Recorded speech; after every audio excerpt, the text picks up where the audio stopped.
So today's masterclass was very different. In the masterclass, it's all about being a master. But we can't be a master of dance unless we're master of ourselves. And so understanding how to overcome challenges, how to deal with that uncomfortableness, that moment where we don't feel like we know what's going on, where we feel a little bit confused, where we feel a little bit lost.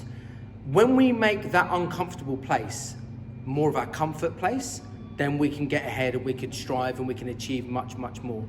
But how do we practice that? We have to be in an uncomfortable place, and that's what we did today. So we took a drill of a movement called the scuba, created by the legendary lock-in icon, Jimmy Scooby-Doo Foster, and I just created a bit of a drill and a sequence where we were traveling it and turning it. We did that, and I taught that very slowly, building up lots of confidence so that everyone felt it, and the whole energy in the class was amazing. And then I just said, I want you guys to reverse it, and I gave very little information. There were lots of questions, and I told them all I wanted to sit in their confusion and work it out. And we went through a whole process of visualizing what we thought it might be at the end and understanding and embracing the confusion and the difficulty. Because when we sit in that challenge, and I don't, as the teacher, give all the fixes, it forces people to think about how they can creatively come through it. And at the end of the lesson, when everything came together, the feeling of achievement was so much bigger because each student knew that they overcame the challenge themselves. So today was about really stretching the students in dance-wise, but more importantly, mentally and emotionally. And what they did and how they came through it was absolutely incredible. You'll see the little sequence now, and I suggest you stick around to the end of the video when you hear about the lessons and the learning that each student took from this lesson.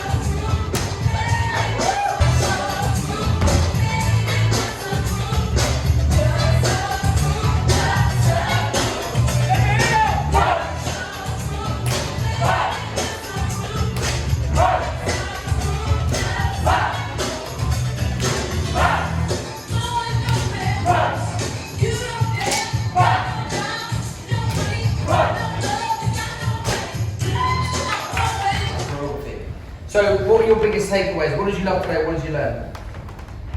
Right. Keep being resilient, because no matter how long you've been dancing or what level you've been dancing at, there's always something that you're going to be like, what is this? So you just need to keep going. I know you're going to get there in the end. It's just like staying positive whilst you're getting there.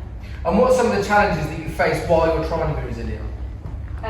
Thinking, oh gosh, have I really got this? Like, this is going to be effort to get there, but you have to be willing to put that effort in to get there.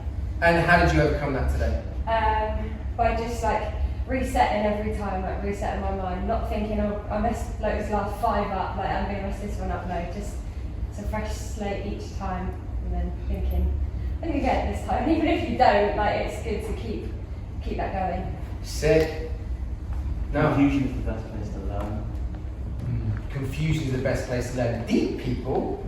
Absolutely. What do you mean by that now? Well, I picked up quicker and learned better when everyone's confused. Then if you just told us how to do it, we wouldn't learn ourselves. You'd just be telling us how to do it. Right. Exactly. Why do you never wash a rental car? Someone else does it for you. You don't own it. You don't own it. So when you own your confusion, when you own your challenge, then you own the whole thing. There's some other hands up. Okay. If you're not getting it, you get to the point where you're starting to break, to stop, close your eyes, visualize yourself doing it, because then when you think you've achieved it and when you're celebrating before you've even done it, then you just go and being fully confident in knowing you can do it. Did that help you with visualization? Yeah. There was this. When we just closed our eyes and you walked us through it and you celebrated at the end, or at the beginning rather, then doing it just clicked.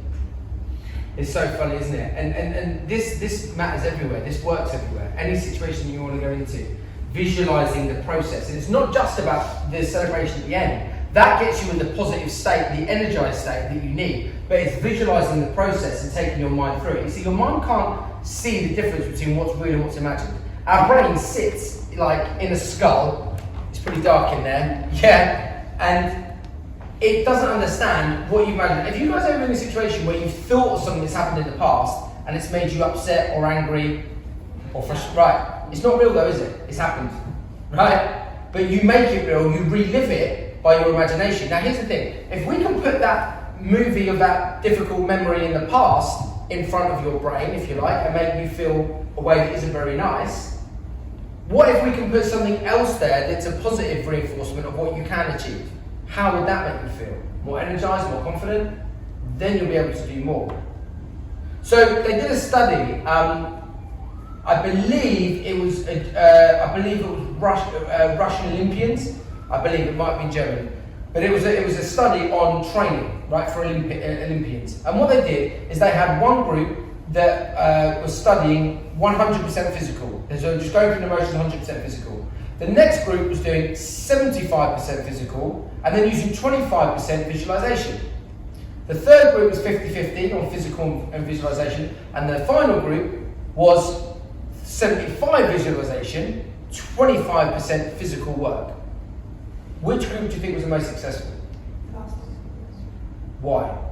Now you understand that because you did that visualization exercise, but why? Because they had more focus on the visualization and visualizing what they were doing in their journey to get their own goal. And they didn't need to train so much physically. So when they did it, they'd already trained their minds that what they were going to do. Therefore, when they actually put it into practice, it just worked. Absolutely, and there is still, even when you've imagined it, when you're doing it live, there is that extra bit of pressure, that extra little bit of excitement. And when you're visualizing and you're not moving your body, you're not getting tired.